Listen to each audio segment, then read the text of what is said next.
облыс орталығында 2 жылдан аса уақыт өзгеден ақша бопсалап келген азамат ұсталды. Мамыр айында Шығыс Қазақстан облыстық полиция департаменті криминалдық полиция басқармасына 2020 жылдың мамыр айынан бастап 2022 жылдың сәуір айына дейін 54 жастағы ер адам ақшаны бопсалау жолымен алып келгендігі жөнінде ақпарат келіп түскен. Анықталғанда 49 жастағы қала тұрғыны күдікті ретінде ұсталған.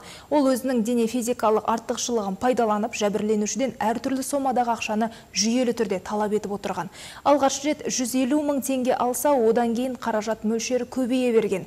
Жәбірленуші ақша беруден бас тартуға тырысқанымен күдікті күш көрсетіп, отбасында кесірі тиетіндігін айтып қорқытқан. Амал таппаған ол талап етілген соманы беріп бірнеше рет құтылған. Тіпті өз атына несие алуға, анасының пәтерін сатқанда түскен қаражаттың бір бөлігін беруге мәжбүр болған. Күдікті одан тағы 2 миллион теңге алмақ болғанда ұсталған. 2 жыл ішінде оның қылмыстық әрекеттерінен келтірілген залалдың жалпы құны 50 миллион теңгені құраған. Қазіргі уақытта күдікті ұсталып, Қазақстан Республикасы қылмыстық кодекстің 194 бабы 4 бөлігі аса ірі мөлшерде жасалған қорқытып алушылық бойынша сотқа дейінгі тергеу жүргізілуде. Заңға сәйкес күдікті 7 жылдан 15 жылға дейінгі мерзімге бас бостандығынан айырылуы мүмкін.